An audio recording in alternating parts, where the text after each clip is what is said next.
La première transformation, c'est celle de l'humain. Ok. Toute émotion négative vient d'un besoin non satisfait. Mais aujourd'hui, on a des outils. Nous avons les outils. Est opposé à ce langage de la girafe le langage du chacal. Simplement par 4 questions. 4 règles primordiales à respecter. Mettre cette phrase, ce mémotechnique en tête. Je me suis trompé, c'est génial. Qu'est-ce que j'apprends de cette erreur? Plonger dans la CNV peut se comparer à l'apprentissage d'une nouvelle langue. Dans les séances, cet amour, nous le vivons. Bienvenue à notre rendez-vous Café d'éveil. Dans cette émission, nous allons vous faire découvrir des astuces de communication qui vous aideront à désamorcer les conflits avec vos enfants et à passer de bonnes vacances. Et bien évidemment, ces conseils vous serviront plus tard à mener une vie agréable, la plus agréable possible avec vos enfants. Avant cela, voici notre générique habituel. En attendant, on s'abonne, on like, on laisse des commentaires et on partage.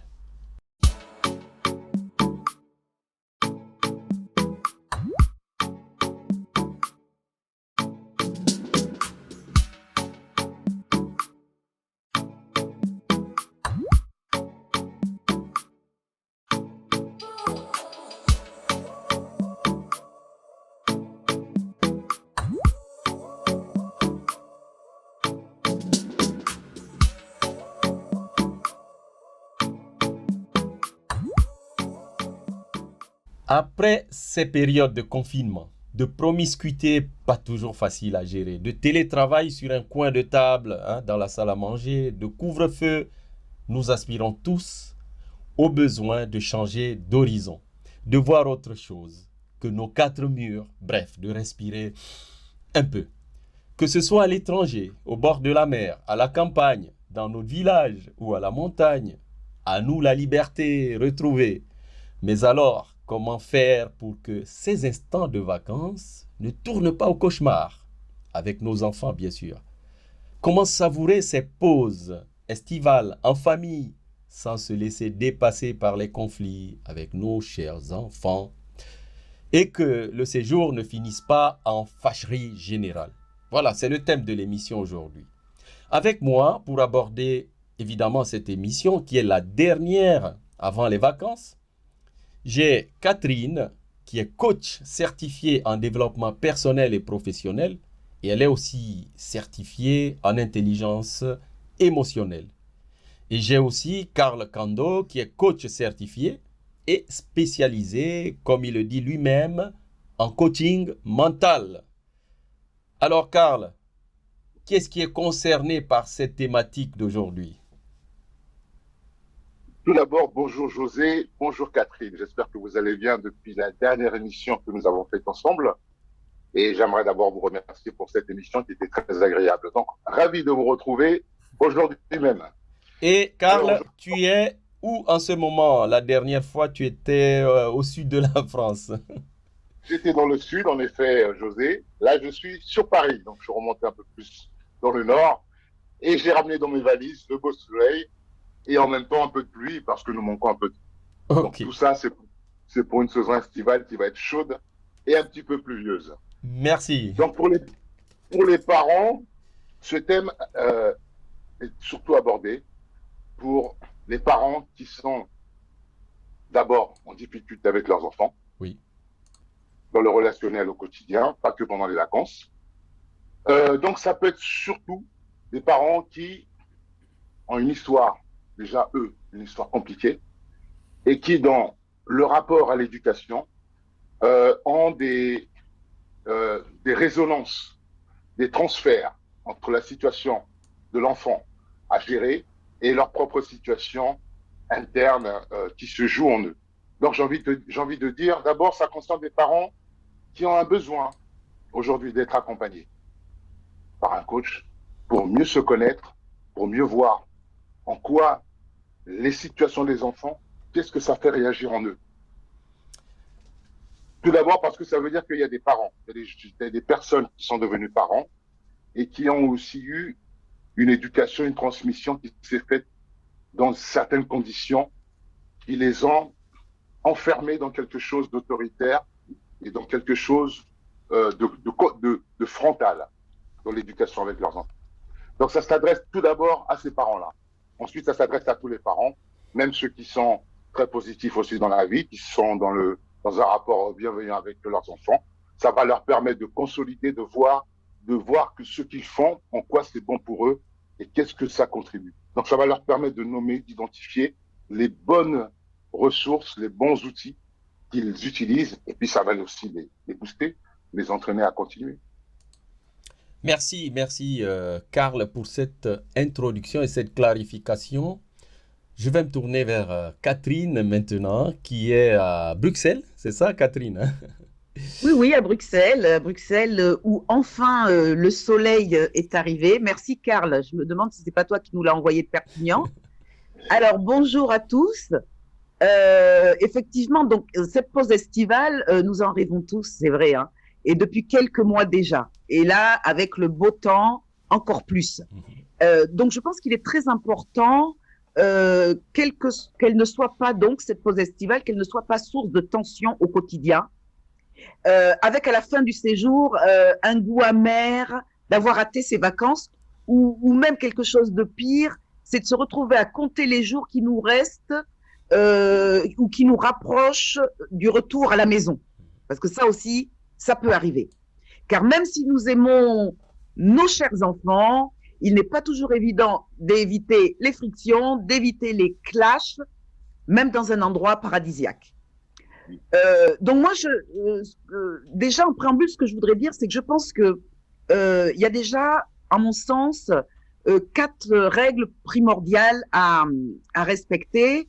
J'ai envie de parler déjà du fait que, avant de partir, essayons de nous asseoir et de parler tous ensemble, avant ce départ en vacances, de ce que nous, parents, nous attendons de ces vacances. Que ce soit du repos, farniente, sport, découverte, culture, du programme, des activités que nous souhaitons mettre en place. Voilà. Donc, c'est bien déjà que ce soit une surprise pour personne. Et puis, on essaye quand même de se poser et de dire ce qu'on attend de ces vacances. Ensuite, je dirais, on va respecter la liberté de chacun. Et après cette période, justement, comme tu l'as évoqué tout à l'heure, José, d'enfermement et de restriction de nos libertés plus ou moins bien vécues par les uns et les autres, je pense qu'il va être de plus en plus, plus que jamais important que vacances rime avec liberté. Alors, ce n'est pas parce que l'on part tous ensemble, par exemple, que l'on doit à nouveau se soumettre à la pression du groupe. Chacun va devoir pouvoir vivre quand même à son rythme, sans pour autant culpabiliser ou bien sans recevoir les foudres du reste de la famille. Alors bien évidemment, il y aura des moments de retrouvailles nécessaires, comme par exemple bien les repas, mais chacun devra pouvoir trouver des espaces de temps qui lui sont propres. Donc voilà, retrouver cette liberté-là. Après, je dirais cultiver des moments de temps à soi. Et là, je vais m'adresser surtout aux mamans qui, pour la plupart, ont considérablement augmenté leur charge mentale depuis plus d'1 an, se débattant entre le travail, le ménage, la cuisine, les courses, les devoirs des enfants, quand ce n'était pas l'école à la maison. Alors, de ce fait, je pense qu'il est nécessaire de lâcher prise, d'écouter et de respecter ses propres besoins. Et non plus uniquement ceux de la tribu. C'est l'assurance. Ainsi, je pense que le fait de lâcher prise, c'est aussi l'assurance d'instaurer un climat relationnel qui va être détendu, qui va être serein et apaisant. Et enfin, j'ai envie de dire, apprenons à exprimer nos besoins de façon sereine et constructive. Donc, ceci pour éviter ou pour stopper tout conflit. Je pense notamment à votre ado, par exemple, qui va laisser traîner ses affaires dans l'espace vie, ou à celui ou celle qui va s'arranger pour ne pas participer à aucune tâche ménagère, ou encore au saut d'humeur de la petite dernière qui boude pour un oui ou pour un non. Voilà. Nous y reviendrons par ailleurs à exprimer, à cette façon d'exprimer nos besoins de façon sereine et constructive. Je peux juste rajouter un élément après tout ce que vient de dire Catherine, qui sont vraiment des clés essentielles, hein, pour cette période estivale, j'ai envie de poser juste une base de la relation entre l'enfant et le parent. Cette base, c'est simplement que l'enfant a besoin de se sentir désiré, il a besoin de se sentir désiré, il a besoin d'avoir une place. Donc, simplement lui donner sa place. Oui. Voilà, lui laisser. Oui. Simplement cet été, si on a tous souffert, parents, comme enfants, on a tous souffert de ce confinement, et en même temps, les parents se sont retrouvés à porter plusieurs casquettes, enseignants, ils étaient même soignants, infirmiers à la maison, ils étaient cuisiniers, ils avaient toutes les casquettes en même temps. Et aujourd'hui, il est temps de se libérer de ces casquettes et que chacun trouve un peu sa place. Mais la place que lui, il a envie, d'activer cet été, de mettre. Exactement. Alors, ça peut commencer par là, comme disait ma chère Catherine, c'est avant même un bon élément pour démarrer ses vacances, pour donner un sens à ses vacances, ça serait presque de demander à chacun quelle place tu as envie d'avoir. Quelle place tu veux, comment tu veux. Voilà. Cet espace aujourd'hui, après cet enfermement, imagine un espace, aujourd'hui qui t'est ouvert, et comment tu veux, occuper cet espace aujourd'hui. Et dis-moi quelles règles, toi, tu as envie de mettre plus en avant dans cette période et dans cet espace. Qu'est-ce qui est important pour toi? Oui. Ce que tu dis est très pertinent parce que l'homme oublie très vite. Et si vous vous rappelez, hein, Catherine et Karl, et ceux qui nous écoutent, il y a eu quand même beaucoup de drames au début de ce confinement, des tragédies. Bon, on ne va pas revenir là-dessus, mais l'actualité avait exposé des choses terribles, le fait que les parents se retrouvent comme ça avec leurs enfants, leurs épouses, des gens qui ne se voyaient pas toujours et qui se sont mis à se côtoyer dans des espaces par moments exigus. Ça crée des drames. D'où ma question. Pour les parents qui sont en grande difficulté, n'est-ce pas, notamment avec leurs adolescents, il existe des formations à la parentalité, des ateliers de discipline positive même, des stages, tout cela. Est-ce que tous les parents ont besoin d'un coach?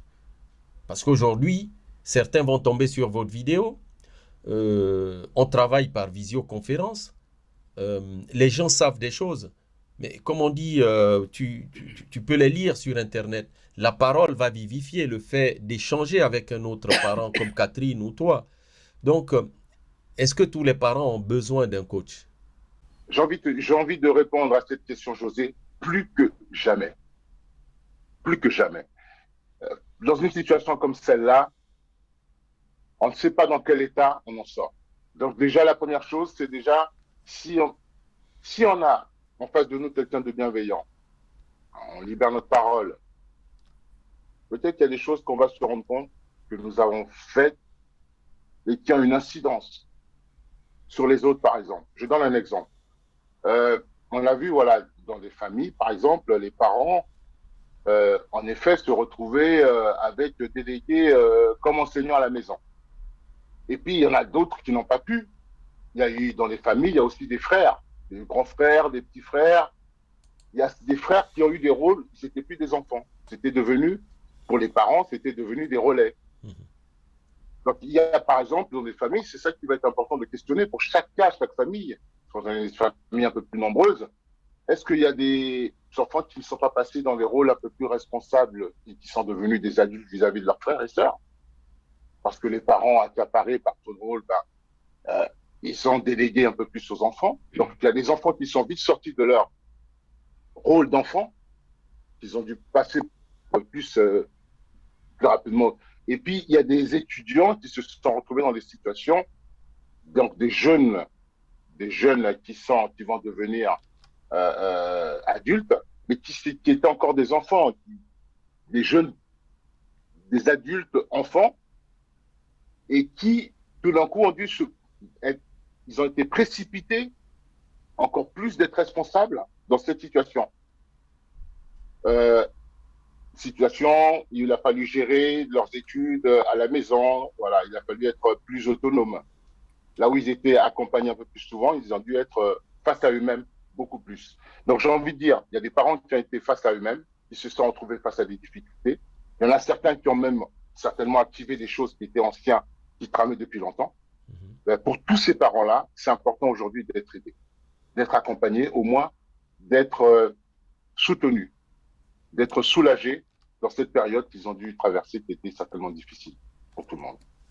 Il y a un type de famille, ça va être la question pour Catherine, qui qui me vient à l'esprit.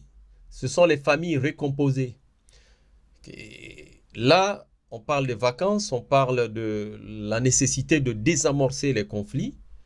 Mais dans les familles recomposées, chacun, que ce soit d'abord les parents qui recomposent la famille, mais aussi les enfants qui viennent, chacun vient avec son bagage. Catherine, est-ce qu'il y a un préparatif ou quelque chose pour ces familles-là? Bien, bon, les 4 points que j'ai énoncés tout à l'heure, je dirais que s'il s'agit de premières vacances en famille recomposée, plus que jamais, mieux vaut prendre le temps de se connaître, je pense bien, avant de partir tous ensemble en vacances. Je dirais qu'improviser et se dire que tout va très bien se passer et que l'on va réussir à former la plus unie et la plus joyeuse des tribus, c'est quand même prendre un vrai risque, pas de cauchemar en cuisine, mais de cauchemar en vacances. Donc, autant d'enfants, autant de caractères et puis d'éducation reçue est très souvent différente. L'éducation reçue est très souvent différente, avec des habitudes et des règles de vie bien différentes également. Donc, dans tous les cas, il est plus que jamais indispensable de discuter en amont des règles qui devront être respectées par tous, comme les horaires des repas, la participation aux tâches ménagères quotidiennes, la liberté accordée aux ados, le temps accordé aux écrans. Se dire les choses, vraiment, c'est éviter déjà pas mal de conflits. Tu parles de communiquer, de se dire des choses. Et on remarque une chose, moi personnellement, c'est que les adolescents et même les nouvelles générations, ils ont leur lexique à eux, leur vocabulaire à eux. Et les parents sont par moments perdus. Or, à travers les mots, à travers les paroles, on peut traduire des émotions ou voilà, c'est un langage que eux maîtrisent, hein.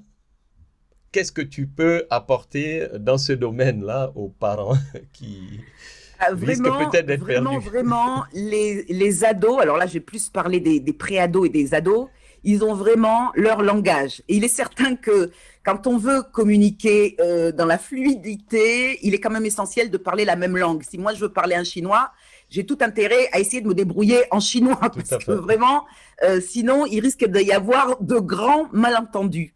Alors, si ça peut vous aider à mieux communiquer, j'ai partagé avec vous mes petites connaissances du langage ado. Alors, si vous entendez votre ado dire « j'ai le seum », alors là, sachez que votre ado, il est énervé, il est dégoûté, il est en colère. Attention, danger, pincette obligatoire pour l'approcher. Alors, chiller. Alors là, votre ado, il a envie de faire la fête. Et c'est pas avec vous qu'il a envie de faire la fête. Bien évidemment, avec sa meute de potes. Donc, ouvrez l'œil. Alors, j'ai aussi déter. Alors, déter comme déterminé. Alors voilà, nous savons tous que nos ados sont toujours épuisés, hein. Ils ont toujours la flemme, le grand mot, j'ai la flemme. Ça doit être pour cela qu'ils prononcent le minimum de syllabes. Alors, déter, c'est déterminé. Si vous entendez votre ado dire ça, attention. Il est déter à quoi exactement? Certainement pas vous donner un coup de main pour le barbecue de ce soir, en tout cas. Frais. Alors, ceci n'a aucun rapport avec la température qu'il fait. Attention. D'accord. Mais ça signifie que votre ado, par exemple, a fortement apprécié quelque chose ou quelqu'un. Alors, message à toutes les mamans. Si votre fille trouve votre dernier top trop frais, conseil, hein, cachez-le en bas de votre pile de vêtements au risque de ne plus le mettre pendant tout le reste des vacances. Ça, c'est lourd, ouais. Ça, c'est du lourd. Ouais. Alors, il y a le fameux wesh. Oui. Alors là, j'ai mis beaucoup de temps à comprendre, mais qu'est-ce que ça veut dire wesh en fait? Alors, j'ai fini par comprendre que c'est la traduction de salut, de ça va, mais il l'emploie aussi pour ponctuer fortement une exclamation. Et enfin, le fameux tej. Alors, si vous l'entendez dire qu'il ou qu'elle s'est fait tej, sachez que les heures, voire les jours qui arrivent vont ressembler à un grand ciel d'orage, en tout cas pour vous. Car votre ado vient tout simplement de se faire, comme on dit, il vient de se faire plaquer en fait. Ah oui. Donc voilà. Rassurez-vous, moi je continue à apprendre encore, car encore une fois, pour garder le contact et décoder leurs humeurs, mieux vaut avoir quelques rudiments de cette nouvelle langue, en tout cas pour nous. Super, voilà un bel apprentissage. Oui, j'ai envie d'ajouter, oui.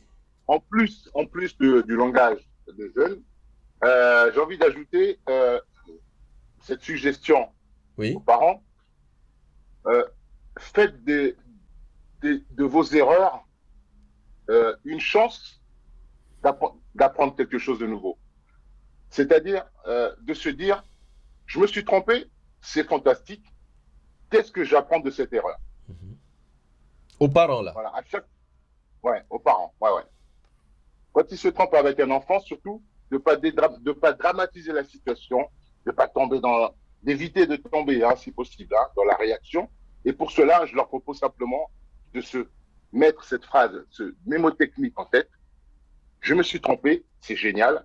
Qu'est-ce que j'apprends de cette erreur? Mais là, Karl, ça veut dire aussi qu'on doit être capable de se mettre dans une posture d'humilité. Oui. C'est ce que je disais à la base. La base de toute la vie, elle est là, hein, oui. Pour l'apprentissage, hein, c'est l'humilité. Oui. Et c'est un peu ce que nous poursuivons aussi à travers notre idée associative, c'est-à-dire la bienveillance. Et ça se pratique, ça se travaille.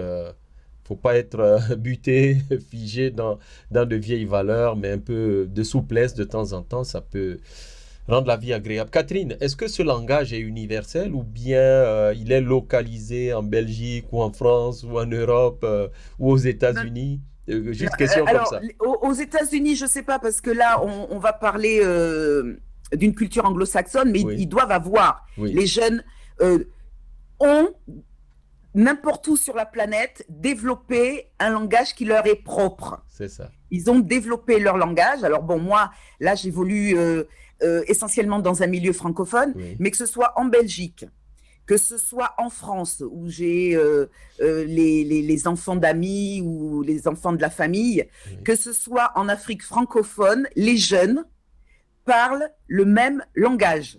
Alors, à quelques variantes près, parce que là aussi, il existe des variants, mais sachez que les jeunes vont se retrouver dans un langage qui leur est commun et qui leur est propre. Voilà. Ok, merci Catherine. Bien, on va entrer dans quelque chose de plus spécifique, hein, qui demande de l'apprentissage. Aujourd'hui, Karl, on parle beaucoup d'éducation positive. D'ailleurs, la question sera posée aussi à Catherine. D'éducation positive, en cours de discipline positive, n'est-ce pas? D'ailleurs, cette discipline positive qui se développe en France nous vient des États-Unis. Hein. En quoi consistent exactement ces démarches-là, hein, que ce soit éducation positive, discipline positive? D'après toi, Karl, quels peuvent être les bienfaits pour les familles et peut-être pour les enfants aussi? En fait, l'éducation positive, en effet, ça vient des années 70 et ça a été apporté par une psy qui s'appelle Jane Nelson, en fait, qui se posait la question, mais comment éduquer mes enfants? J'ai aucun outil pour ça. Oui. Et pour ça, elle s'est référée à deux psychologues, deux thérapeutes anciens. Et surtout, cette discipline se base sur un principe euh, de coopérer avec des enfants. Comment faire que les enfants coopèrent avec les parents sans passer par la punition, par l'injonction, je pose mes conditions, j'émets des jugements et j'ai des attentes. Hein. Très souvent, voilà, les critères par lesquels l'éducation qu'avaient reçu nos parents pendant des générations, ça passait par ce que j'appelle le cajot. Donc, on posait des conditions, on avait des attentes, on y mettait des jugements, et puis on mettait des objections. Ne fais pas ça, t'es qu'un imbécile, t'es qu'un ralent. Voilà. Tout ça participait à dégrader l'estime de soi. Et donc, Jen Lesson propose quatre éléments fondamentaux pour coopérer avec les enfants. Elle propose d'abord de comprendre les émotions. Okay. Elle propose de faire preuve d'empathie, c'est ce qu'on disait tout à l'heure, l'humilité, l'empathie, et de partager nos émotions, nos expériences. Ça contribue énormément à apaiser les tensions, à se mettre à la place de l'autre, à essayer de comprendre ce que l'autre a ressenti en vivant une expérience, à communiquer notre ressenti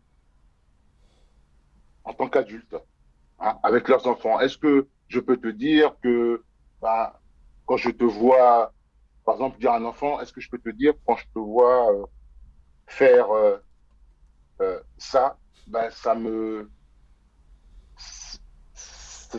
crée une petite inquiétude en moi. Voilà. Partager ça avec l'enfant, lui dire voilà, ce que je ressens, voilà ce que je ressens, j'ai de la peine quand je te vois en difficulté comme ça, dans cette situation. Voilà, le fait de le dire. Et puis surtout, encourager l'enfant à trouver ses propres solutions. C'est-à-dire ne pas hésiter à lui demander, et toi, comment tu ferais les choses dans cette situation? Comment tu verrais les choses? Comment tu les vois? Ne pas hésiter à lui donner une espèce de responsabilité où il peut construire quelque chose, où il sent qu'il est capable d'amener quelque chose à lui et qui participe à l'élaboration du monde. En fait, Karl, en quelque sorte, c'est déjà l'initier et lui donner les clés pour être acteur de sa vie, en fait. C'est toute la mécanique de la vie, de l'enfance, de bébé, de la grossesse jusqu'à notre mort. C'est ce processus-là que nous sommes invités à pratiquer tout le temps. Sauf que notre cerveau a des variants qui nous dévient de notre chemin. Ah, ces variants, alors, c'est pas possible. Ces variants. C'est un nouveau. Ils sont partout, ces variants. C'est très intéressant, ces notions d'éducation positive, discipline positive. Est-ce qu'il y a une nuance d'ailleurs entre éducation et discipline positive? Éducation positive et discipline positive, Karl? Alors, la discipline, on peut parler d'autodiscipline, hein, oui. C'est celle qu'on va celle à laquelle on va s'engager. Hein, par exemple, je me mets une discipline, hein, c'est comme un rituel. Le matin, je me demande, voilà, quel est le sens, la signification de ma journée. Pourquoi je vais la mettre. Voilà, ma discipline, c'est de mettre de l'attention au sens que je mets dans mes actions. Super. Ma discipline, c'est ma constance aussi. L'éducation, ça va être de l'ordre plus de la transmission oui. Et de la réception. Voilà. Okay. C'est quelque chose qui va se jouer entre deux personnes. La discipline peut être quelque chose qui se joue en soi. Super, c'est très intéressant. Ben, tu as tout dit, hein, Karl. On ne va pas rebrosser là-dessus. Après, si les gens veulent du coaching, c'est pour cela aussi que les coachs existent d'ailleurs aujourd'hui de plus en plus.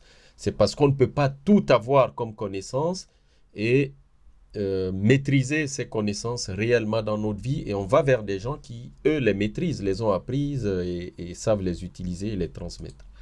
Catherine. Et je vous rappelle, oui. Excuse-moi José, oui. Juste pour terminer, je vous rappelle, comme on l'a connu pendant cette période de confinement, c'est pas parce qu'on est expert, qu'on est chercheur, qu'on est savant, qu'on est médecin, que dans une situation réelle qu'on a les solutions.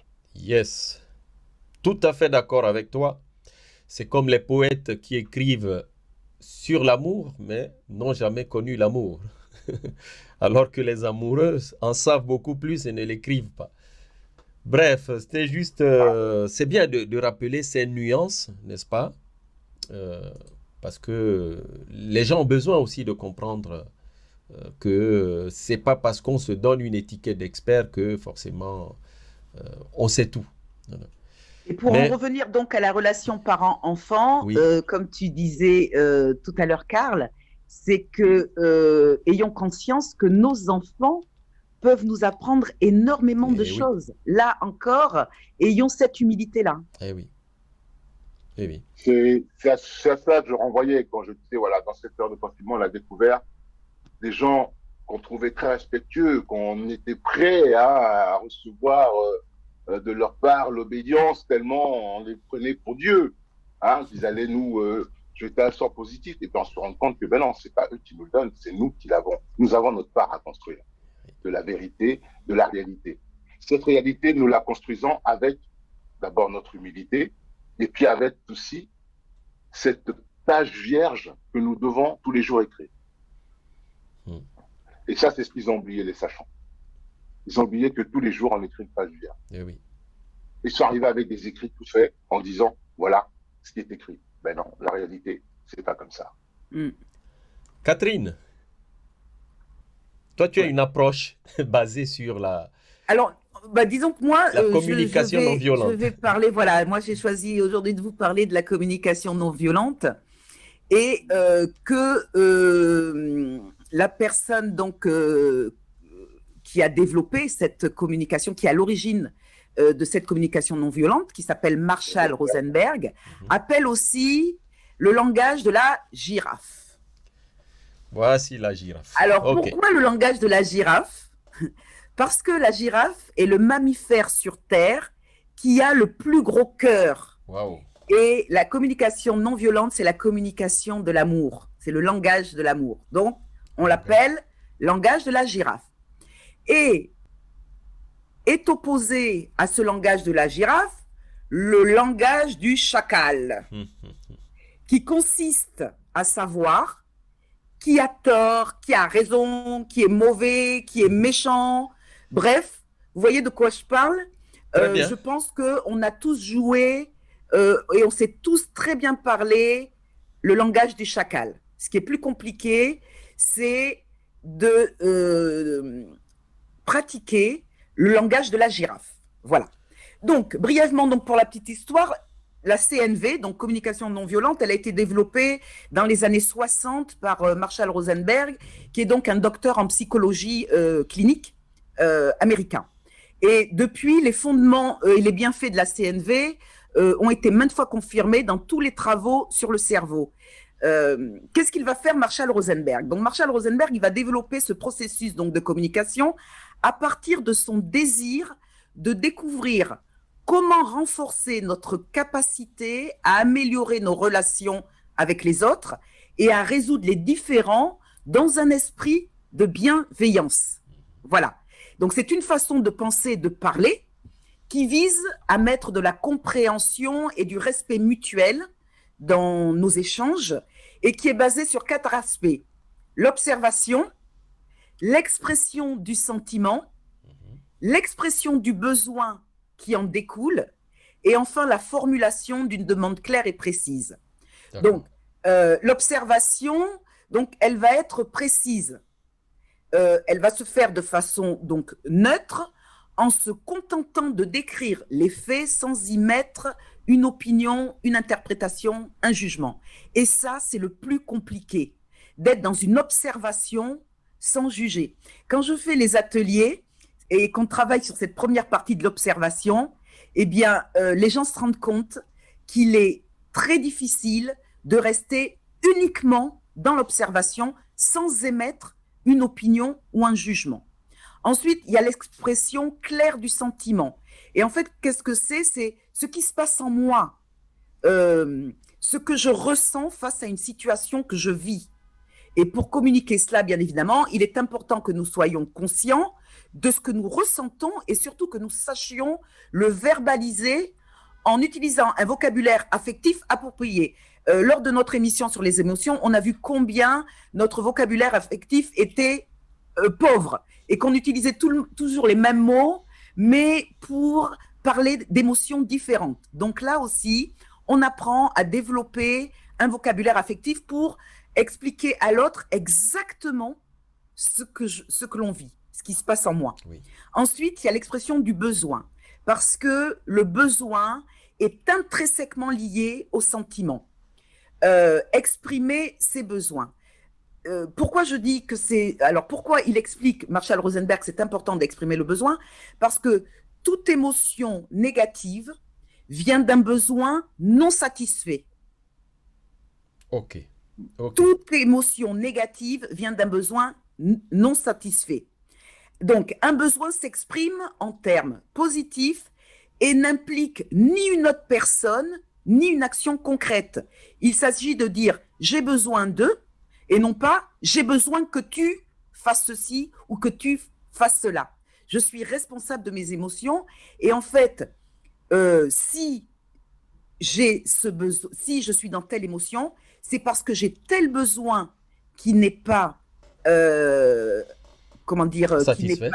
satisfait, et ce n'est pas parce que toi, tu as fait telle ou telle chose. Donc, vous voyez déjà la différence dans la communication. Ça va être quelque chose de complètement différent. Oui. J'observe, je dis ce qui se passe au fond de moi, et je l'explique par un besoin non satisfait. À aucun moment, je ne t'indexe. Je ne parle que de moi. Et une fois que j'ai exprimé mon besoin, par exemple, je peux dire, je vous donne un exemple. Oui. Je peux dire, quand tu es parti au milieu de ma phrase, je vais dire à mon ado, quand tu es parti au milieu de ma phrase, je me suis sentie blessée parce que j'ai besoin d'être écoutée. Vous conviendrez avec moi que c'est différent et qu'il va sûrement réagir différemment que si je lui dis, quand tu es parti au milieu de ma phrase, je me suis sentie blessée parce que tu ne m'écoutes jamais. Eh oui. Vous voyez? Ok. Là, je mets le fait de mon émotion sur la responsabilité de mon ado, alors que si je dis parce que j'ai besoin d'être écoutée, j'exprime, je reconnais que l'émotion, elle met, je suis responsable de mon émotion. Voilà. Donc, dans la première formulation, donc j'accepte la responsabilité de mes sentiments plutôt que de la reporter sur mon enfant. C'est ça. Vous voyez la différence? Oui. Donc, le principe de la motivation par la culpabilité de l'autre, c'est quelque chose que nous savons tous très bien faire. Hein. Et on le fait avec beaucoup de facilité, notamment avec nos enfants. C'est ce qu'on appelle aussi, c'est ce que d'autres appellent le chantage affectif. Mais cette façon de communiquer, attention, elle est très négative. D'abord parce que l'enfant, il va faire finalement ce que l'on désire qu'il fasse et il ne va pas le faire parce qu'il souhaite le faire. D'accord? Et son acte ne sera pas motivé donc par un élan du cœur, mais aura pour but d'échapper à cette culpabilité, en fait. Et sur le long terme, ce style de communication, ce style de formulation va provoquer plus de résistance et d'agressivité, en fait, que de susciter le désir volontaire de satisfaire mes besoins. Et enfin, la dernière étape, c'est la demande. Alors, la demande, elle doit être précise, elle doit être concrète et positive. Donc, on va ouvrir le dialogue sur une demande concrète dans le moment présent. Serais-tu d'accord pour? Serais-tu OK pour? Attention toutefois à bien faire la différence entre une demande et une exigence. Est-ce que tu es OK pour? Et on doit être prêt à accueillir une réponse qui n'est pas forcément idéale pour nous tout de suite. Le plus important, c'est d'aboutir à une compréhension donc mutuelle de nos besoins et les solutions vont se trouver ensemble au fur et à mesure parce que l'échange est ouvert. Voilà. Est-ce que tu as un exemple? Notez la différence de formulation. Par exemple, notez encore la différence entre ces deux formulations. Mettons, c'est le tour de votre ado de mettre le couvert, on est en vacances, tout le monde est dans ses activités, etc. Et c'est le tour de votre ado de mettre le couvert et à chaque fois que vous l'appelez, vous avez droit au sempiternel. Attends, j'arrive, je termine juste un truc là. Ok. Fréquent. Si vous mettez vos oreilles de chacal, si vous parlez le langage chacal, qu'est-ce qui va se passer? Eh bien, vous allez lui dire, tu viens maintenant, tout de suite, ou je te confixe ton téléphone. Ça, c'est le langage Chacal. chacal. Si maintenant je mets mes oreilles de girafe, comment ça va se passer? Eh bien, je vais commencer par lui dire, j'imagine que tu es dans quelque chose de passionnant, dis donc. Mais tu sais, moi, je suis un peu fatiguée, découragée d'avoir à répéter les choses. Donc, sentiment, je suis découragée, je suis fatiguée, j'exprime un sentiment. Qu'est-ce qui se passe en moi? Et j'ai besoin de pouvoir compter sur le fait que pendant ces vacances, chacun assume sa part de tâche pour pouvoir aussi me reposer. Voilà mon besoin, l'expression de mon besoin. Que proposes-tu pour pouvoir tenir ton engagement dorénavant? Je suis dans la demande. Ou encore, veux-tu que je t'aide à trouver un nouvel accord qui soit acceptable pour tout le monde? Je suis dans l'ouverture, par une demande concrète, je suis dans l'ouverture de l'échange. Donc, en fait, plonger dans la CNV peut se comparer à l'apprentissage d'une nouvelle langue. Et comme tout apprentissage, cela requiert de la pratique, de la patience et de la détermination. On n'y arrive pas comme ça, on ne va pas se mentir. On ne passe pas tout d'un coup du langage chacal au langage girafe. Mais je vous assure, une fois qu'on commence à le pratiquer, alors vous l'aurez compris, là on parle de vacances, de conflits avec nos enfants, nos ados, donc c'est pour ça que j'insiste là-dessus. Mais la CNV, c'est quelque chose qui nous facilite la vie dans nos couples, dans nos familles, dans notre sphère professionnelle et dans notre vie sociale. C'est juste, Merci. et je voudrais ajouter. Oui. Oui, Karl. Excuse-moi, José. C'est Oui. juste, Catherine, ce que tu viens de parler de la communication non violente, donc de Marshall Rosenberg, qui est vraiment un outil puissant, essentiel, dans justement dans le développement d'une relation constructive et de qualité. Et il y a aussi un autre, je dirais un autre outil, un autre moyen, qui peut être une autre qualité, qui peut être intéressante aussi dans ces moments-là, c'est la curiosité. La qualité de curiosité. Alors, comment elle peut se pratiquer, s'appliquer? Mais simplement par 4 questions. 4 questions simples. Et je proposerais simplement aux parents, voilà, de noter quelque part sur une petite fiche et puis de la revoir sur eux, dans une petite poche quelque part ou dans leur téléphone. Et quand ils sont dans une situation où ils en ont besoin, pour leurs enfants, c'est leur demander à l'enfant simplement, que s'est-il passé? Ok. Qu'est-ce qui s'est passé? Qu'est-ce qui s'est passé, Stéphane? Qu'est-ce qui s'est passé, Laurent? Voilà. Demandez-lui qu'est-ce qui s'est passé. Et demandez-lui ensuite, par rapport à la situation, qu'est-ce que tu proposes comme solution? Et ensuite, lui demander comment tu penses résoudre ce problème avec cette solution que tu proposes. Et pour terminer, qu'est-ce que tu as appris qui puisse t'aider pour la prochaine fois? Ouais. En plus de la CNV, si vous appliquez ça, si vous mettez juste ces petites questions-là, vous allez voir comment déjà, en face, la personne va accueillir, mais favorablement d'abord, votre parole. Et elle va se sentir dans une situation où c'est elle qui construit son architecture. Et il n'y a rien de plus élevant qu'une personne qui se sent architecte de sa situation, de sa vie, de son destin. Oui. Mais ce que je remarque, Karl, c'est que on a parlé d'éducation positive, on a parlé de CNV, là tu parles de curiosité, et je vois que le dénominateur commun de tout ça, c'est la bienveillance. Vraiment, je pense que la bienveillance et le respect sont les plus beaux héritages qu'on puisse laisser à nos enfants pour une vie épanouie et pour une vie pleine de sens, voilà. Et c'est vraiment leur donner des armes pour demain. Alors, il y en a d'autres, certainement, il y a des personnes qui vont dire, moi, je suis pas d'accord, je vais laisser des comptes en banque, des maisons et des voitures à mes enfants. Oui. Eh bien, voilà, chacun a le droit de laisser ce qu'il veut et ce qu'il peut avec ce qu'il a. Mais je reste persuadée que ce sont vraiment les plus beaux cadeaux qu'on puisse leur laisser. Alors, cette chose que tu viens de nommer, hein,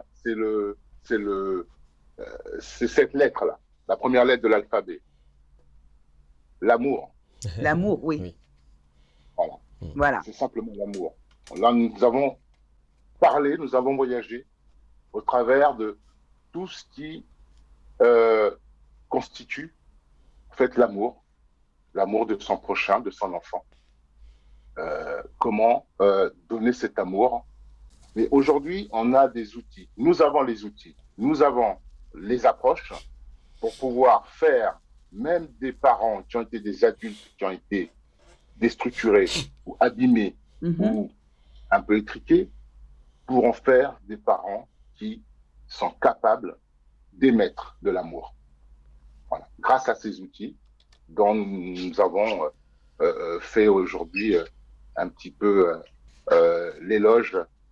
Et rapidement rapidement un tour d'horizon, mais encore une fois, il faut savoir que ce sont des choses, Karl, dans lesquelles on rentre vraiment en profondeur lorsqu'on est en séance de coaching, que ce soit individuel ou d'équipe. Hein. Donc là, on a dressé un tableau succinct de ce que peuvent être tous ces outils-là.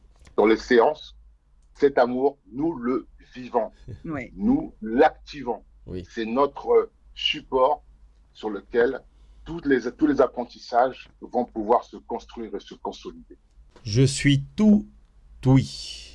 Vraiment, c'est des pépites d'or que vous m'offrez ce matin, mes deux coachs en face de moi là. Je suis comme un enfant, tu vois, qui arrive à la maternelle et puis qui découvre tous ces enseignements. Et je pense que c'est vraiment l'ère que nous vivons qui va amener une transformation nouvelle. Et je me permets, je ne le fais pas souvent, mais de prêcher pour ma paroisse, qui est l'association Fédéralitude, où nous parlons, si vous tapez sur Google, gouvernance bienveillante, eh bien, vous tomberez que sur nous, Fédéralitude. On a parlé de bienveillance dans la gouvernance. On parle de gouvernance non violente. On a pris des exemples dans nos articles, dans nos interventions, tels que la Suisse, tels que les pays nordiques, où il y a tout ce travail qui se fait aujourd'hui dans les écoles. Et nous, aujourd'hui, nous sommes en train de le faire là, à travers cette visioconférence. Nous sommes en train de passer ce message parce que je suis persuadé au fond de moi qu'on ne peut pas transformer la société si les individus ne sont pas transformés. On va brasser l'air, on ira à la dérive. La première transformation, c'est celle de l'humain. Et aujourd'hui, vous avez livré, je récapitule, je prenais des notes, le dialogue, la préparation. C'est-à-dire, comme disait Catherine, on va en vacances, mais les vacances, c'est comme une vie. On ne peut pas construire une nation, un quartier, une ville, si on ne s'est pas mis d'accord. C'est la démocratie directe et participative. On implique les gens, c'est les référendums, c'est les initiatives populaires en Suisse. C'est-à-dire, qu'est-ce que vous avez à dire? Qu'en pensez-vous? Tu as parlé, je pense, Karl, tu as expliqué la discipline et l'éducation positive. Il y a déjà le mot positif. On a vu la CNV, la communication non violente. Regardez un pays comme la Suisse, il n'y a jamais là-bas des grèves, de l'autorité qui vient frapper sur les populations. Quand il y a un problème dans une commune, un canton ou au niveau national, on dit, on va interroger les gens à travers les référendums. Et puis, tes 4 questions qui sont là, les 4 questions que tu viens de donner, c'est de la clé. Qu'est-ce qui s'est passé? Quelle est ta solution? Comment tu le vois? Comment ferais-tu si... Et qu'as-tu appris? C'est le retour d'expérience. C'est des méthodes qu'on apprend, nous, dans les ingénieries. C'est le REX, le retour d'expérience. Et c'est par là qu'on arrive à l'amélioration continue d'une société. Donc, franchement, vous me gâtez et j'espère que vous gâtez tous ceux qui tomberont sur cette émission et qu'ils y consacreront un peu de temps. Karl, pour sortir un peu de ce côté très pédagogique, très sérieux dans lequel nous sommes en train de tomber, justement, Ouais. j'aimerais te poser une dernière question avant de conclure l'émission, avant de passer la parole à Catherine. Le rire et l'autodérision peuvent-ils être un réel outil de régulation des situations difficiles ou conflictuelles? Il faut aussi apprendre les gens à rire, voilà, l'autodérision, à se moquer d'eux-mêmes parce que nous sommes par moments trop imbus de nous et de nos égos. Voilà, Karl, le rire et l'autodérision. Tu as la parole, coach. Alors, en effet, on peut déjà dire, voilà, quand on voit quelqu'un rire, déjà, ça nous fait un effet très positif. Ensuite, le rire est éprouvé que déjà, quand on rit plus de 5 minutes dans la journée, on a fabriqué beaucoup de choses bonnes pour nous. Je ne veux pas en énumérer le Dopamine et tout nombre, ça. mais voilà, il y a beaucoup de choses. Ça se passe, c'est biologique, c'est chimique, c'est psychologique, c'est physique, c'est spirituel. Le rire, ça englobe tout. Donc j'ai envie de dire, le rire, c'est essentiel. Et pour cela, je propose simplement, hein, je propose encore, chacun est libre de faire ou de pas faire, mais Oui. j'aime bien proposer des choses concrètes. Ok. Chacun essaye et puis il voit ce que ça lui fait. Essayez juste. Alors, je vois des gens qui font plein de régimes pour maigrir. Oui. Et, et si on essayait des régimes pour rire? Oui. Mais Et si les on se Asiatiques le donnait, font. Les Asiatiques le font, oui. Le matin, voilà, on fait rire les enfants, oui. voilà. Et Mais il y si a une on thérapie d'ailleurs qui est essayait, basée que sur des séances de rire. C'est quoi, rigologie, quelque chose La rigologie, oui, quelque chose comme ça.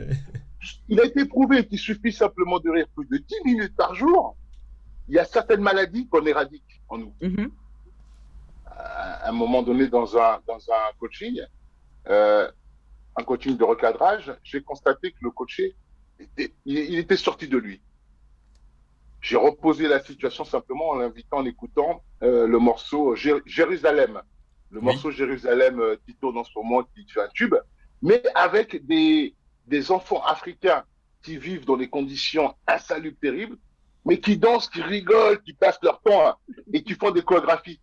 Je lui mets ça pendant 2 minutes, changement d'état d'esprit complet. On est passé du jour et on est revenu à la légèreté, à l'autodérision. Il a même été jusqu'à se moquer de lui-même. Je voudrais juste mettre une attention sur l'autodérision et puis le chambrage.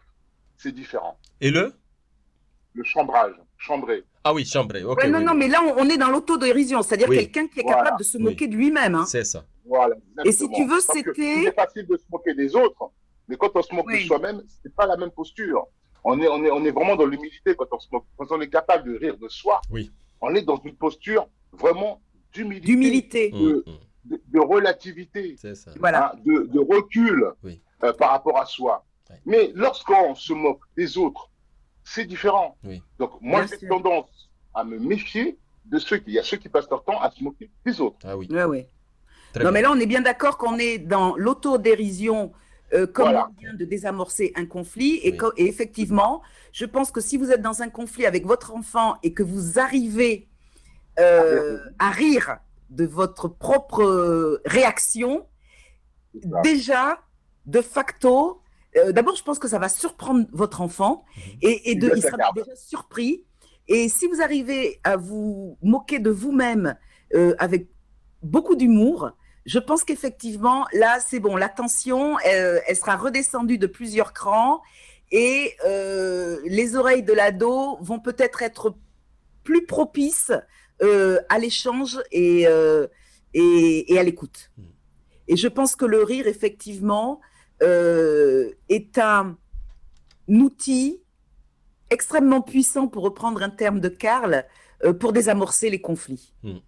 Et en situation de conflit, quelqu'un qui va commencer à rire et être dans l'autodérision, je parle bien d'autodérision, c'est quelque chose qui décontenance la personne qui est en face, qui ne s'attend pas du tout à ce genre de réaction et qui est déjà sur la défensive parce que pour lui, ça va être une bagarre. Il va se passer quelque chose, des paroles désagréables, violentes. Encore une fois, on va mettre nos oreilles de chacal, hein, qui a tort, qui a raison, c'est toi qui, c'est toi qu'à, mais il ne s'attend pas du tout à ce que vous puissiez en rire et être dans l'autodérision.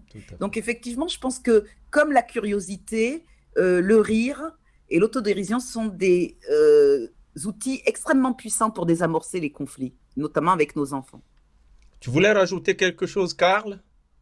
En effet, ce que dit Catherine est très puissant, puisque ça va permettre à l'autre d'être concerné comme coopérant. C'est-à-dire qu'on va chercher en lui sa qualité de coopération. Il va être, et c'est ça qui est grandissant pour lui. Et c'est ça qui est aimant. C'est ça.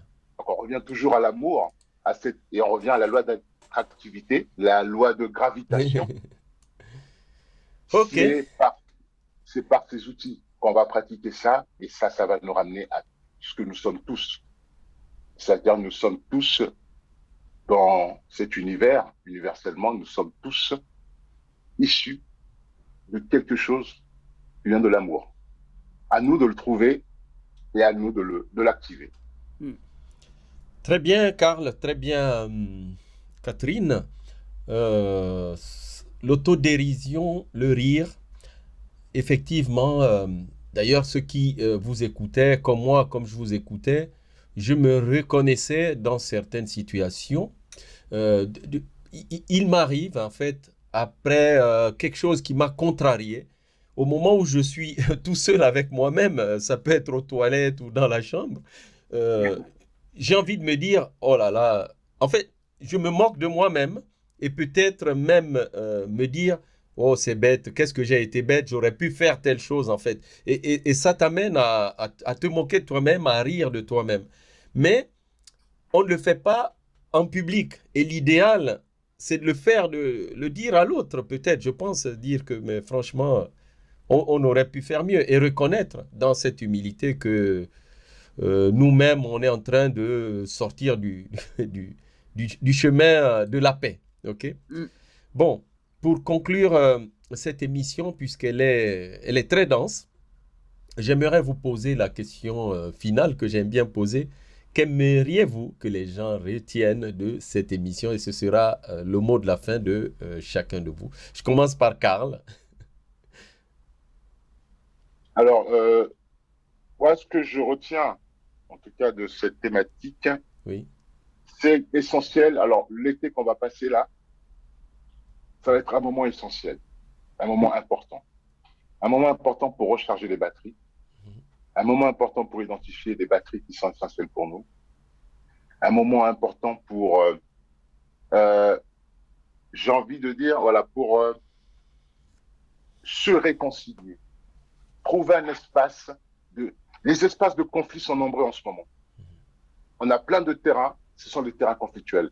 Ce que j'ai envie de dire, voilà, s'il y a cette émission a mis lumière sur quelque chose, c'est que cette période, cherchons un espace où nous pouvons être en paix et où chacun peut être lui-même et qu'on n'impose pas à l'un et à l'autre d'être celui qu'on veut. Simplement d'être en ce moment un temps de répit, un temps d'abandon, un temps de lâcher prise avec tous ces histoires de le pouvoir, je veux contrôler, je mets des conditions, des injonctions à des situations voilà, que je ne maîtrise pas. C'est ce que nous a appris cette pandémie. L'imprévisible fait partie de la vie. L'imprévisible peut être une opportunité, à condition d'être humble. Catherine? Alors, je dirais juste ceci, c'est entraînez-vous avant de partir en vacances, parce que comme vient de dire Karl, plus que jamais, je pense que ces vacances sont extrêmement importantes et il n'est pas question de les rater. Donc, entraînez-vous et musclez vos oreilles de girafe et enfilez vos oreilles de girafe pendant vos vacances. Et je suis sûre que vous verrez comment vous allez accroître la qualité de votre relation avec vos enfants la compréhension et surtout le respect de vos différences mutuelles. Le respect de vos différences mutuelles. Je vous souhaite d'ores et déjà donc de belles vacances. Prenez soin de vous en apprenant aussi à lâcher prise. Car comme le disait récemment un ami, tous les combats ne sont pas bons à mener. À très bientôt dans Café d'éveil. Merci Catherine, merci Karl de m'avoir donné et nous avoir nourri à tous de votre expérience, de votre professionnalisme. Et j'espère sincèrement que tous ceux qui ont écouté cette émission auront non seulement passé un bon moment, mais qu'ils se sont édifiés, qu'ils se sont chargés de pensées positives pour leurs vacances, mais aussi pour la vie, pour leurs interactions familiales, professionnelles, amicales, etc., etc. N'hésitez pas à contacter Karl ou Catherine. Nous mettons les liens sous la vidéo pour avoir du coaching ou en savoir plus sur un sujet spécifique de tout ce que nous avons pu aborder. Nous avons des liens Telegram, un forum aussi, où vous pouvez venir échanger, participer à des discussions, poser des questions. Enfin, ce que je vais vous dire, c'est que nous aussi, nous allons prendre des vacances et laisser un peu café d'éveil. Et nous nous retrouverons en septembre. Si vous êtes abonné à la chaîne, vous aurez tout de suite au mois de septembre la notification de la prochaine émission. Enfin, pour terminer, cliquez pour nous encourager sur le pouce vers le haut. Abonnez-vous pour être informé de nos prochaines émissions. Et je vous dis, moi aussi, à très bientôt sur notre prochain Café d'éveil qui aura lieu en septembre. Et puis, messieurs, je vous souhaite une joyeuse fête des pères. Ah ben, merci. Il fallait... Et une bonne fête de la musique. Voilà, oui, d'ailleurs, on l'a pas dit, que Karl, vous voyez les instruments derrière lui, est aussi musicien, avec des albums qui existent, qui circulent. Merci à vous. Merci à toi, José. Okay. Merci, Catherine. Au revoir à tous. Merci, Café d'éveil. Oui. Et je vous embrasse. Passez un bel été. Passez un bon moment estival. Et on se dit à très bientôt. À très bientôt. Bye. Salut la girafe. Salut la girafe.